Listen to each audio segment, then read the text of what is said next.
Hoy vamos a hablar del teorema de existencia y unicidad para ecuaciones de primer orden. Para tener un enfoque general de lo que hemos hecho durante estas semanas, vamos a llenar primero esta tabla que también nos va a permitir identificar en qué casos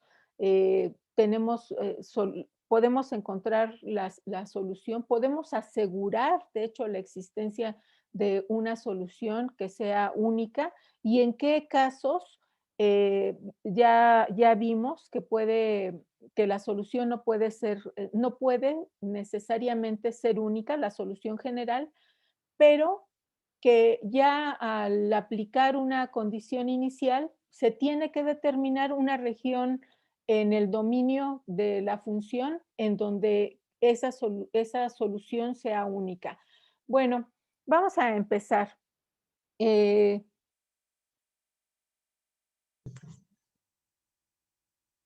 Eh, la primera la conocemos como una ecuación diferencial ordinaria. Este, vamos a clasificarla. ¿Quién me dice cuál es la clasificación? De primer orden, lineal homogénea. De primer orden,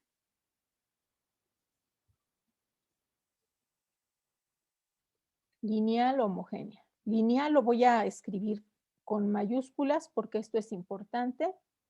Y homogénea. Homogénea porque no existen términos distintos de cero que no dependan de y y de y'. Entonces, esta es la clasificación y el método de solución. ¿Quién me dice cómo se resuelve? ¿Con factor integrante? Con factor integrante, ¿verdad? Entonces es con factor integrante definido como mu de x igual a la exponencial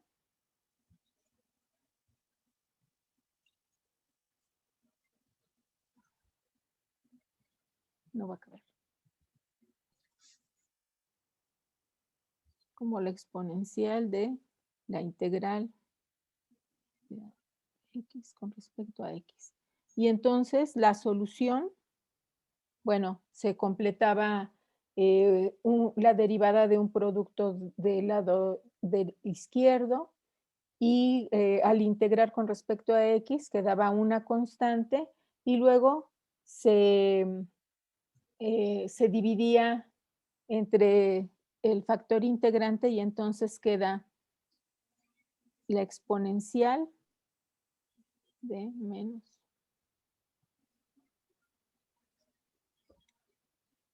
Ahora, la segunda. ¿Cómo se clasificaría? Sería una ecuación diferencial ordinaria de primer orden lineal y no homogénea. Exactamente. Aquí lo único que vamos a cambiar es el no homogéneo.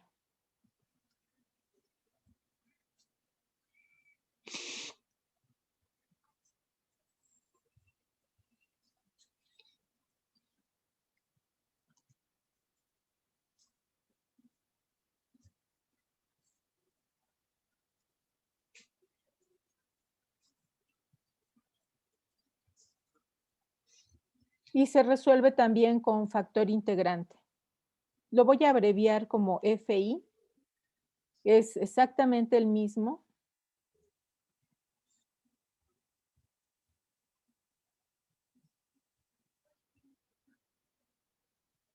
Pero ahora la solución, como ya tenemos una función b de x del lado derecho, en algún momento se multiplicaría por el factor integrante y luego se integra. Y finalmente el factor integrante se pasa dividiendo al lado derecho. Entonces, la solución quedaría como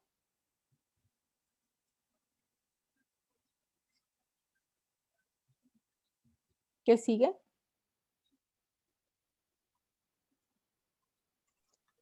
Por la integral de bx Ujú. por la exponencial de Ajá, nuestro factor integrante. sí, por el factor integrante. Creo que de hecho deberíamos describirlo así, ¿verdad? Es más, es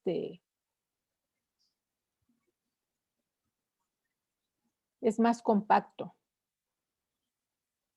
Ay, caramba.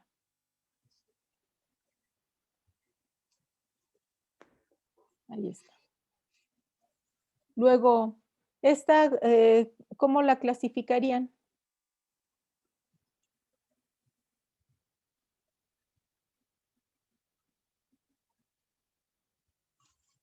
Es una ecuación, ajá, Perdón. sí. De primer orden. Y aquí pues no sabemos si es lineal o no lineal porque no sabemos cómo son las funciones del lado derecho, pero sí sabemos que las variables están.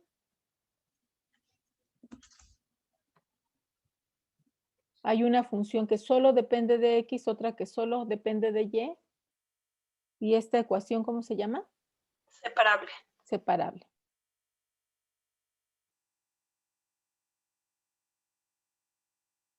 Y entonces, como es separable, Es homogénea.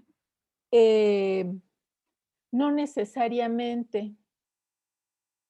Aquí, en alguno de estos factores, sí podría haber alguna constante. Ujú. Separable y entonces se resuelve separando las variables, integrando, eh,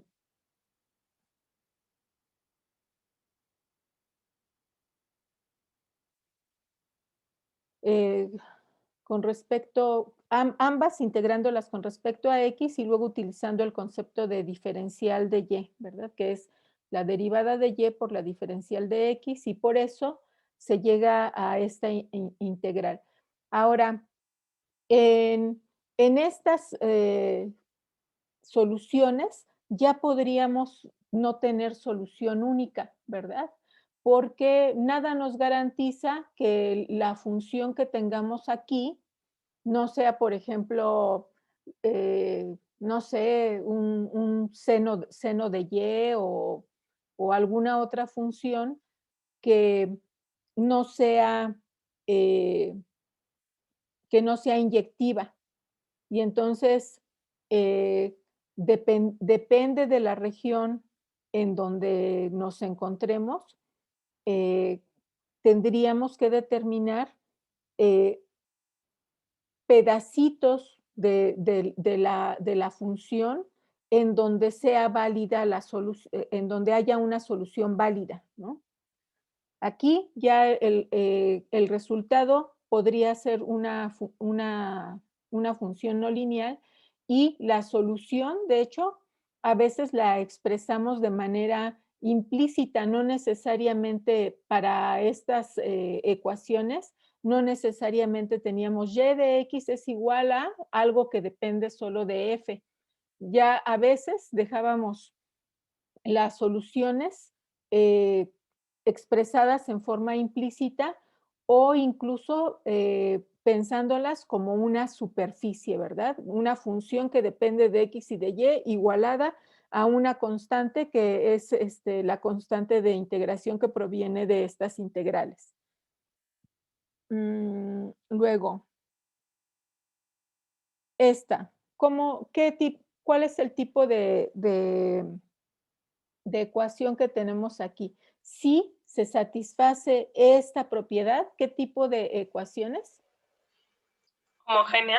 La homogénea, pero homogénea en un sentido distinto que el que tenemos aquí, ¿verdad? Aquí hablamos de homogeneidad si no existe un término un término distinto de cero que no dependa de Y y de sus derivadas. Entonces, cuando eso ocurre, decimos que la ecuación es homogénea. Aquí por eso es que esta ecuación es no homogénea, porque este término no depende ni de y ni de y' y estamos suponiendo que es diferente de 0. Entonces, y acá la definición de homogeneidad va en este sentido. Si se satisface esta propiedad que nosotros llamamos condición de homogeneidad, entonces decimos que esta ecuación es homogénea. Entonces es una ecuación diferencial ordinaria. Todas son de primer orden.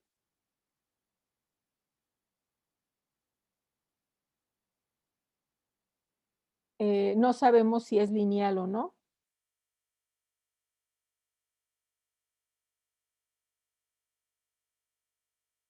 Y es homogénea. ¿Y cuál es el método de solución?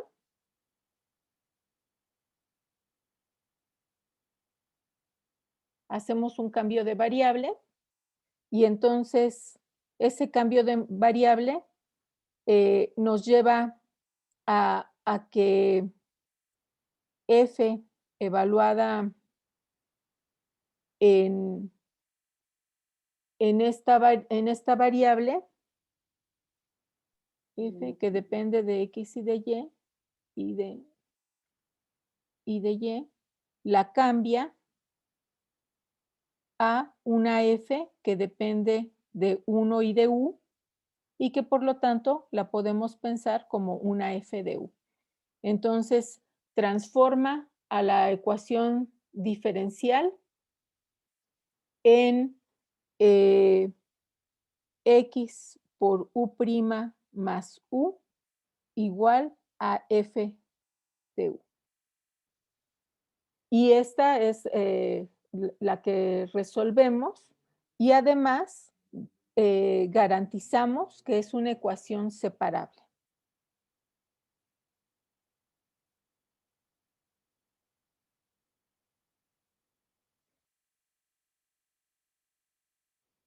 De hecho, podemos reescribirla así. F de u menos u, y entonces queda 1 entre f de u menos u es igual a 1 entre x. Ahí se ve claramente que la ecuación es separable. Y entonces se integra de ambos lados con respecto a x. Se utiliza la definición de la diferencial de u y se integra y una vez que hayamos integrado, regresamos a la definición de u para obtener una solución para la función y. Luego, esta ecuación, ¿qué tipo de ecuación es? ¿De Bernoulli? Es la de Bernoulli. Todas son de primer orden. Esto debí de haberlo puesto como título. Ecuaciones diferenciales ordinarias de primer orden y que ya nada más termináramos la clasificación. Es de Bernoulli.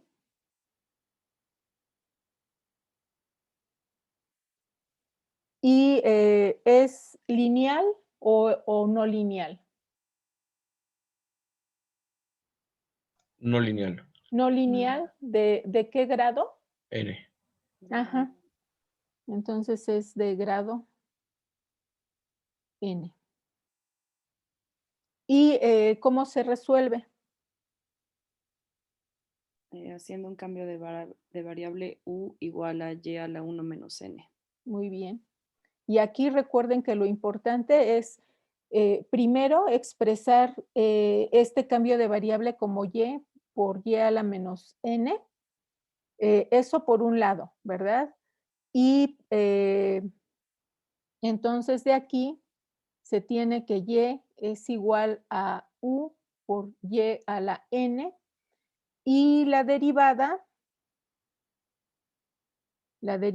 entonces es N es 1 menos n por Ah, no, perdón. Y prima. Ujú. 1 menos n. Ujú. No, pero eso es para la derivada de u. Lo siento. Que Sí, daría pero de ahí menos uno. sí, si tenemos aquí u', entonces es 1 menos n por y a la menos n, La ¿verdad? menos n Ujú, por y'. Y ya Exacto. de aquí se llega entonces a que y' es 1 es, menos n a la menos 1. ajá, es, ¿qué es? U' U' por por y a la n entre 1 menos n. sí. Ujú. Entonces, ahí están los cambios de variable que se tienen que hacer y se llega a la ecuación u' más, creo que es p de x por u igual a f de x, ¿verdad? ¿Sí? Ah, aquí hay un factor, 1 menos n.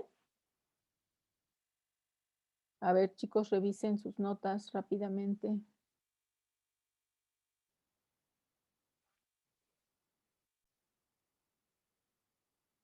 Y luego esta. Esta es una ecuación que se llama exacta. Bueno, es otra vez ecuación diferencial ordinaria, primer orden, y es exacta si la parcial de m con respecto a y es igual a la parcial de n con respecto a x, en cuyo caso se encuentra una función f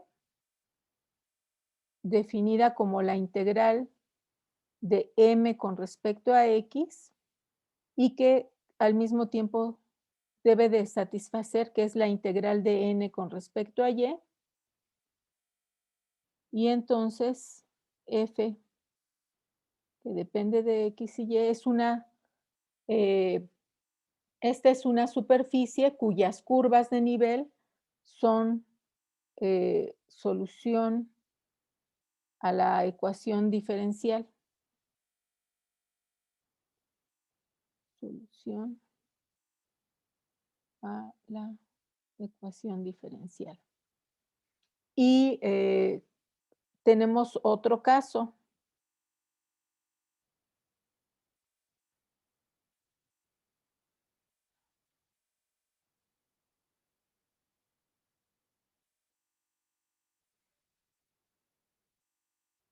Si estas parciales son distintas, entonces buscamos un factor integrante que dependa solamente, lo voy a poner aquí, factor integrante. Entonces buscamos un factor integrante que dependa solo de x y esto ocurre si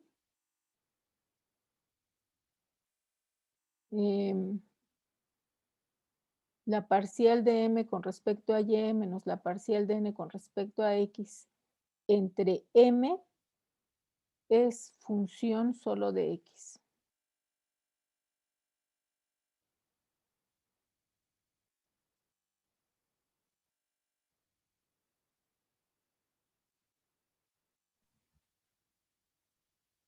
Bueno, aquí me había equivocado. Este es el factor integrante que depende solo de y si solamente depende de x, tenemos la parcial de x menos la parcial de y de m entre n. Y vean, yo les di la regla mnemotécnica, ¿verdad? Les dije, si es la parcial con respecto a n, empieza en n, se divide entre n y se resta la otra parcial. Y entonces estamos buscando el factor integrante que dependa de x. Y si buscamos el factor integrante que dependa de y, empezamos con la parcial con respecto a y, que es m, la parcial de m con respecto a y, dividimos entre m y es en el numerador menos n entre x. Les di la regla mnemotécnica y luego yo no la usé. Es función solo de y. Pero sirvió porque así la acabo de mencionar otra vez y ya quedó grabada. Muy bien, ahora vamos a escribir aquí también cuál sería la solución. Oh, quedó feo esto.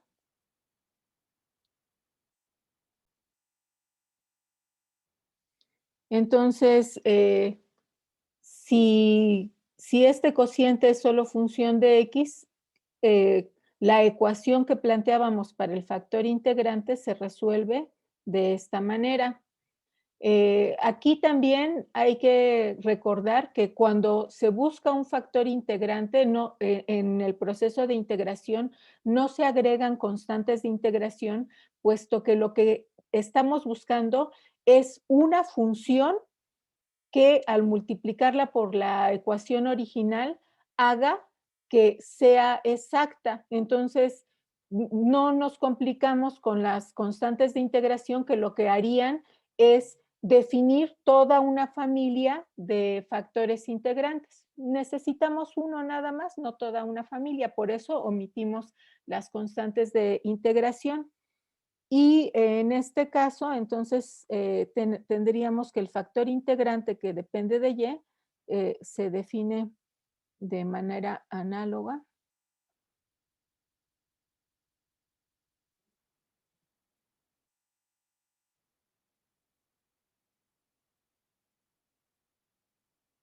Y tendríamos que ya satisface la condición de exactitud, esta nueva integral, y entonces simplemente se procede de esta manera. Ya cuando la ecuación es exacta, identificamos cada uno de estos factores como las parciales con respecto a x y con respecto a y entonces definimos una superficie f que depende de x y y en términos de estas integrales. Acá, quizás para que una vez que lleguemos a esta parte retomemos estas fórmulas, valdría la pena, a lo mejor aquí, escribir que si ese es el caso, consideramos m como la parcial de f con respecto a x y n como la parcial de f con respecto a y, y entonces en vez de escribir aquí m y n,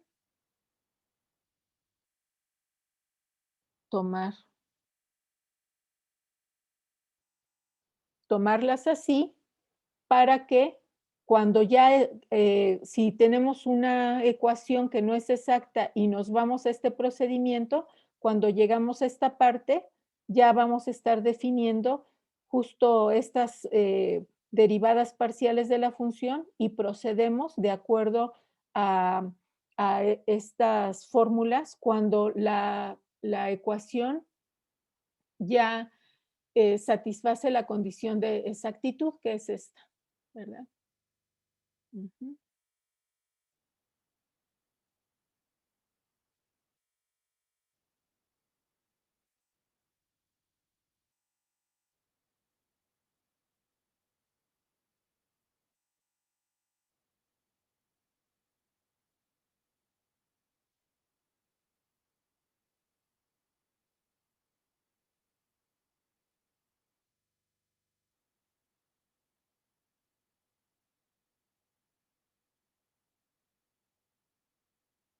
Entonces la ecuación es exacta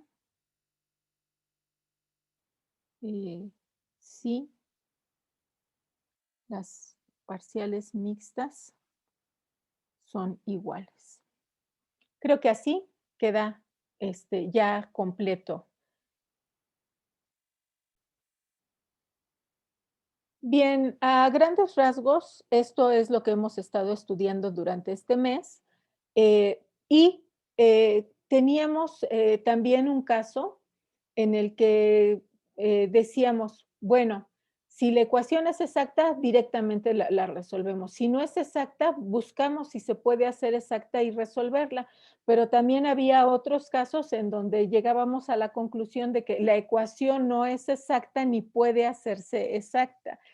Y en ese caso, ¿cómo vamos a proceder? Porque si vamos a suponer que en algún trabajo nos pusieran a resolver algo, pues no vamos a contestar, no, pues no se puede. Entonces, lo que quedaría es que si no hay un método para encontrar una ecuación, una solución exacta, tenemos que encontrar una solución aproximada con algún método numérico, que es lo que vamos a hacer después del examen. Entonces, lo que voy a hacer ahora es hablar de los teoremas de existencia y unicidad.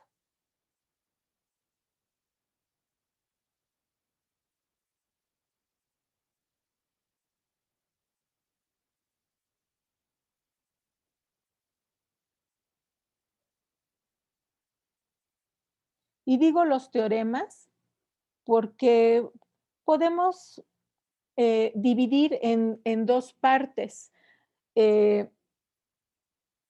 Primero, para la ecuación lineal, tendríamos y' más un coeficiente que puede depender de x por y igual a b de x. Vamos a pensar que esta ecuación de primer orden lineal engloba a los dos casos, cuando la ecuación está igualada a 0 y en el caso no homogéneo. En este caso, ¿cuándo podemos garantizar la existencia de esta solución, de una solución a esta ecuación?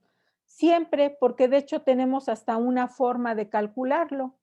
Lo que decíamos es, multiplicamos por un factor integrante que ya en la tabla está definido, y entonces al multiplicar por ese factor integrante,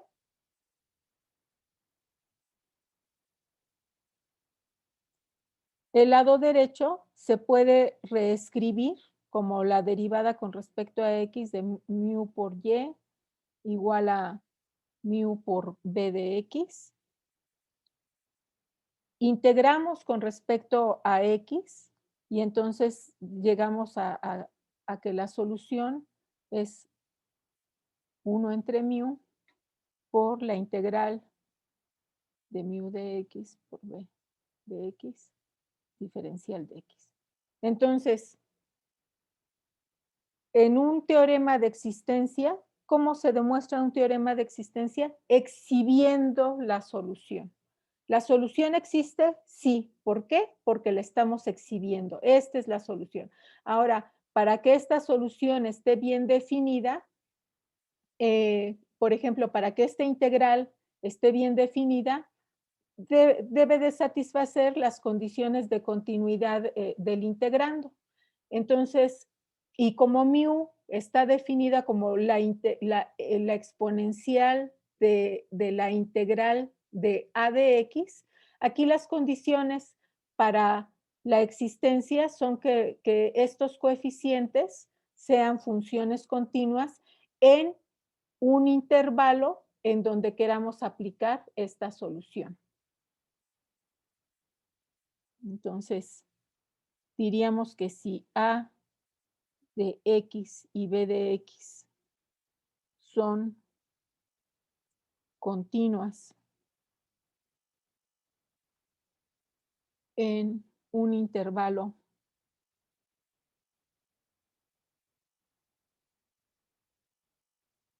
y donde apliquemos la solución.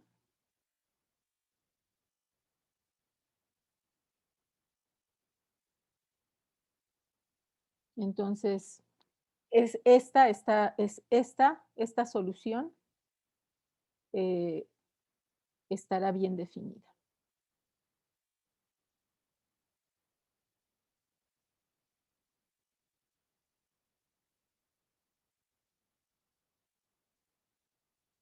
Y ya, ahí nos quitamos de problemas. ¿Existe la solución? Sí, la estamos exhibiendo, es esta. Ujú. Ahora, la unicidad. Eh, al, al hacer esta integración, hay una constante de integración y esa constante de integración puede ser cualquier número real. Entonces, en realidad tenemos una familia de soluciones de la ecuación diferencial. Decimos que esa es una solución fundamental o es solución general o es una familia de soluciones. Y si tenemos la ecuación diferencial más una condición inicial, entonces si agregamos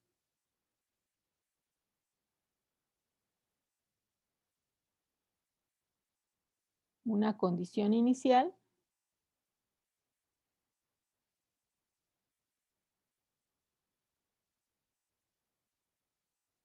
y en 0, igual a y sub 0, entonces,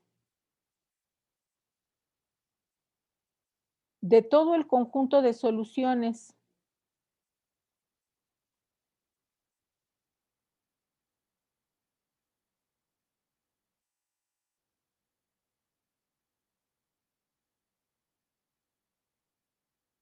elegimos únicamente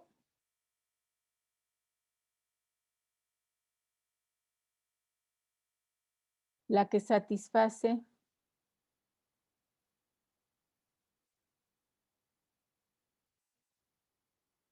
la condición inicial. Y entonces tendríamos una solución única para el problema de valores iniciales.